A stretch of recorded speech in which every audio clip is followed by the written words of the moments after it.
Hey friends, it's Monica. I'm back with another kid-friendly DIY for you to do at home, and today we are going to make a growth chart. My family has had a growth chart up in our home for the past 10 to 15 years, and it's something that I absolutely love. It's a really simple process. I'm gonna walk you through all the steps. Here are the materials you're gonna need. A 1x6x6 wood board, a tape measure, paper towels. Shop towels are great because they're a little heavier duty, but regular home paper towels would work as well. A Sharpie paint pen, a paintbrush, sandpaper, number stencils, or you can go freehand, totally up to you, wood stain. Oh, and I almost forgot, also need a pencil.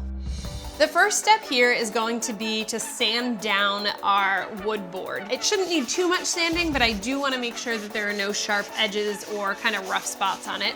I have a finished grade sandpaper, so it'll be perfect just to get this all smoothed out for me.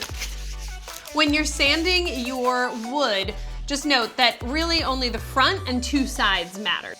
All right, once you are done sanding, it's a good idea to just give your board a quick little wipe down to get rid of all the dust that may be on the surface still. So second step now is going to be to stain your board. You want to stain the face, the sides, and the top and the bottom. The back side doesn't matter, which makes this nice and quick and easy because we don't have to prop it up at all. Any stain color would work. This is really a matter of preference. I went with a pretty rich, deep color, and when I'm staining this board, I'm gonna brush it on in nice even strokes going with the green, and then I'm gonna wipe it off a bit with one of my rags.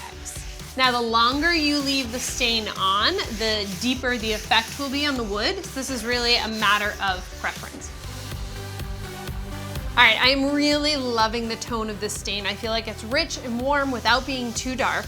Now, patience is the key with this. We need to give this stain 2 hours to dry before we come back and put on our tick marks and our numbers with our paint pens.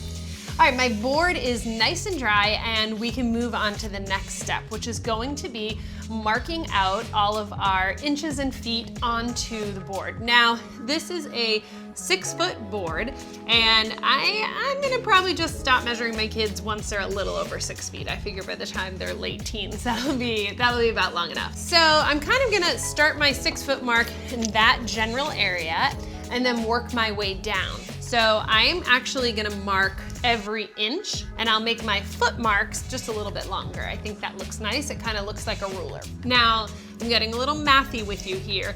You have to think about wherever you put your 6 foot on this, you're just gonna need to measure on your wall and hang it so that it's actually at 6 feet. Now that we have our inches and feet marked out, we're gonna go ahead and use our stencils and trace those on with a pencil as well. I'm doing everything in pencil first so that we can make sure that we get our layout correct. Then we'll go back and we'll freehand it with our paint pens and make it more permanent. This step is a great one to really get your kids involved in. It's a really great opportunity to teach them, if they're younger, about inches and how many inches are in a foot.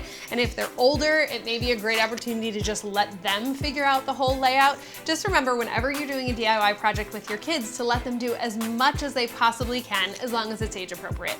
My numbers are all traced and filled in, and now I'm gonna move on to the tick marks. You could use one of your stencils kind of as a straight edge to make sure that your lines are nice and crisp, or you can be a little more free-spirited and just freehand it. Let your kids just go to town.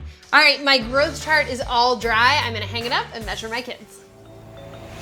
Remember, the one thing that we wanna be certain of is that we have our 6 foot and our 5 foot and all of our markings at the actual height that they are on the wall. Now, we made this a little shorter so that it wouldn't get in the way of the baseboard or anything like that. So what I need to do first is measure from the ground up, and I'm gonna mark 6 feet so that I know exactly where to put my growth chart.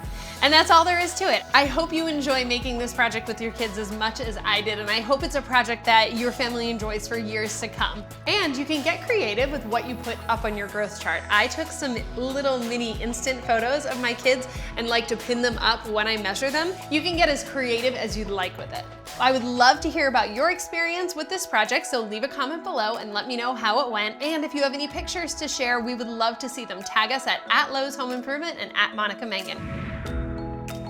And be sure to check out the Lowe's Kids DIY project kits linked in the description below.